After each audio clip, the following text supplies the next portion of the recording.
Bonjour Bruxelles, l'invité de 8h15. BX1.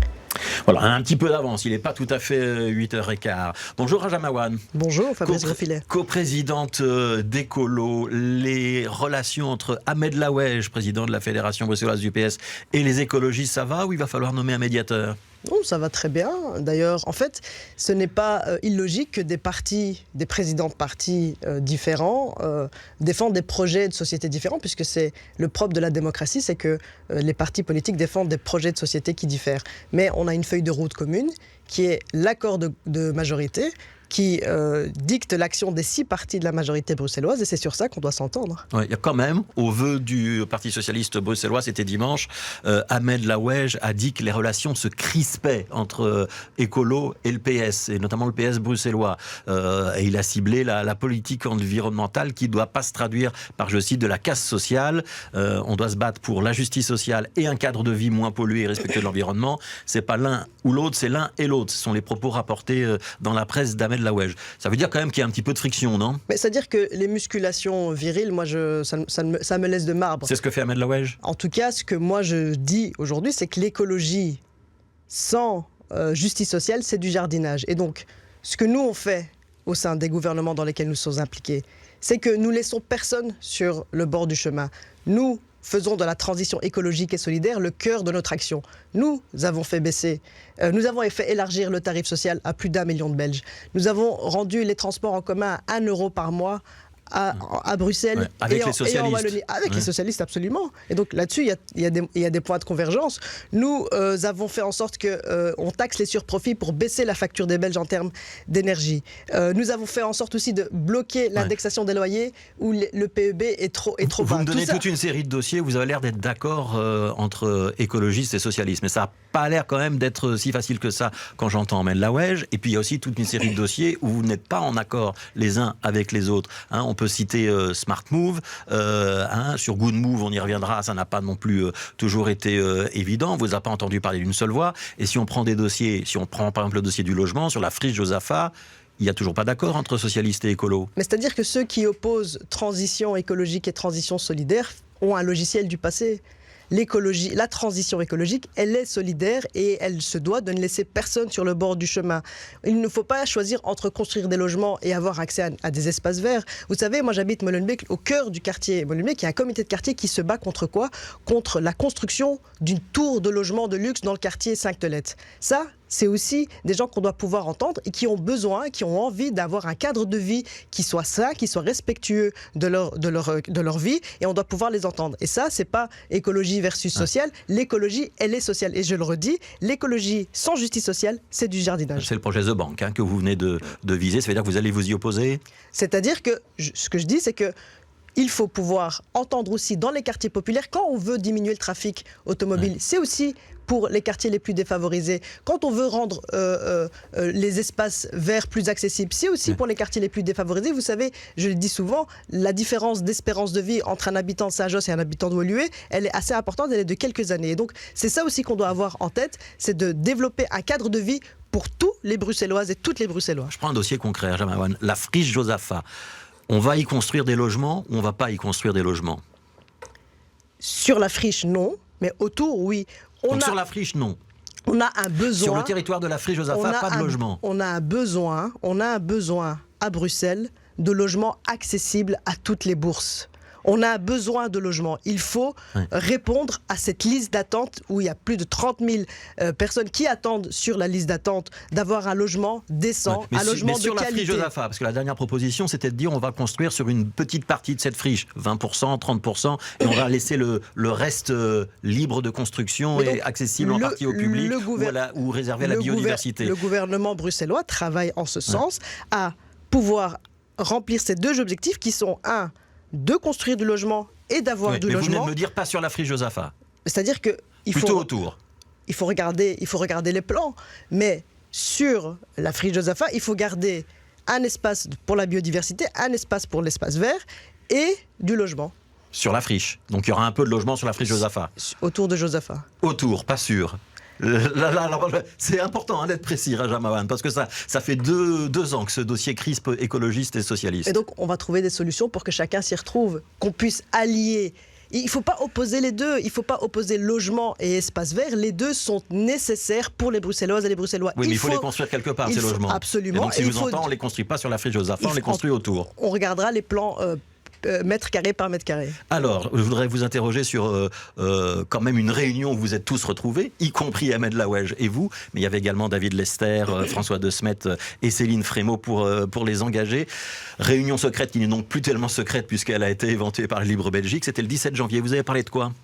En fait, quand on est invité chez Écolo, quand on est invité, on répond à l'invitation et du reste, c'est pas illogique et c'est pas anormal que des partis politiques se parlent et des partis francophones se parlent. Donc là, c'est Ahmed Laouej qui invitait. Absolument. Ouais. Et donc, on a parlé de la situation de Bruxelles, de la réforme potentielle réforme qui arrive, mais pour nous, c'était important de dire, je l'ai dit autour de la table... Réforme institutionnelle, hein, dans l'idée qu'on doive négocier une réforme institutionnelle en 2024. Dans cette idée-là, mais en tout cas, de parler de la position de Bruxelles. Et donc, je l'ai dit autour de la table, et je le redis ici sans risque, pour nous, notre premier partenaire, c'est Groen, et on travaillera avec toutes les bonnes volontés qui veulent faire de Bruxelles une région à part entière, qui soit maître de son destin, et ça, c'est tant les néerlandophones que les francophones. Ouais, donc il faut discuter avec les néerlandophones. Il faut discuter avec toutes les personnes qui veulent faire de Bruxelles une région à part entière qui soit maîtresse de son destin, parce que ce qui ne va pas, c'est que souvent on oublie Bruxelles dans les négociations autour de réforme de l'État. Ouais, ça veut dire que les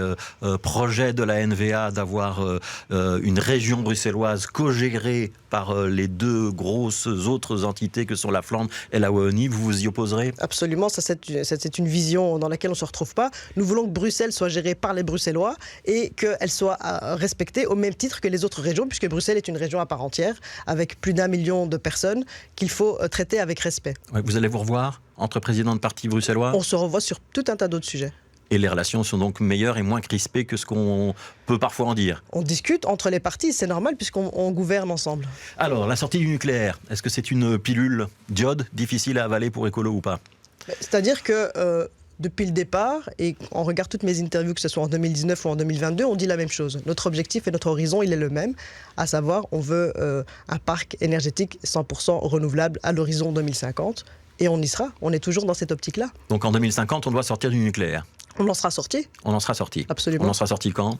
On s'en sortit. Alors, donc là, il y a une prolongation, mais il y a une prolongation qui est une période de transition, puisque c'était prévu, en plus dans l'accord de majorité, il y avait deux scénarios, le scénario A et le scénario B. Le scénario où on ferme les deux derniers réacteurs et scénario B où on prolonge 2 réacteurs. Et en fait, les 2 cas étaient prévus, donc il n'y a pas de renoncement à proprement parler, puisque les 2 cas étaient prévus dans l'accord de majorité. Notre horizon, il est le même, c'est on veut, à 2050, être dans un 100% renouvelable.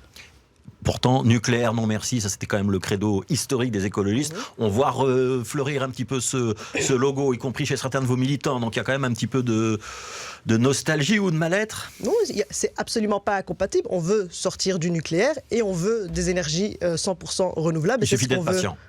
Absolument, la transition, elle est ce qu'elle est, mais en 2050, notre horizon, il reste le même. Alors, beaucoup de dossiers arrivent sur la table du gouvernement fédéral. Il y a celui des pensions, il y a celui de la réforme fiscale. Pension, on va toucher à la péréquation des fonctionnaires pour faire des économies ou pas ?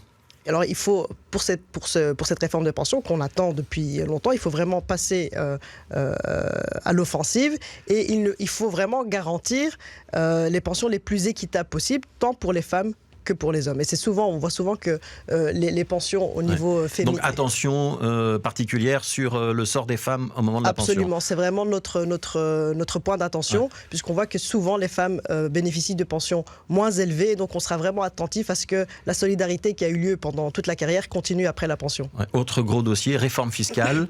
Vous en attendez une et vous en attendez quoi ? On en attend une et on espère qu'elle arrivera très vite et je pense que ça va être un bon dossier pour la Vivaldi de montrer qu'en fait la Vivaldi peut travailler ensemble et on attend de cette réforme fiscale plus de justice fiscale, plus de justice sociale. On veut un relèvement des bas et des moyens salaires jusqu'à 300 € net via le crédit d'impôt solidaire, puisque ce qui est proposé, c'est que tous les salaires augmentent. Nous, ce que nous voulons, c'est que cette même masse soit redistribuée sur les salaires les plus bas, de sorte que les personnes qui gagnent le moins voient leur salaire augmenter davantage. Donc 300 € en plus pour les bas et moyens salaires. Jusqu'à 300 € net en plus pour les bas et moyens salaires. Ça, c'est notre proposition et c'est faisable puisque les calculs le démontrent. Et pour cela, il faudra rééquilibrer en allant chercher de l'argent sur les gros patrimoines et les grandes fortunes ou pas ? il faut que les épaules les plus larges puissent contribuer effectivement à cette réforme fiscale. Une dernière question, good move, on en a déjà un petit peu parlé tout à l'heure, en ce qui concerne la région bruxelloise, on continue en 2023 ou pas ?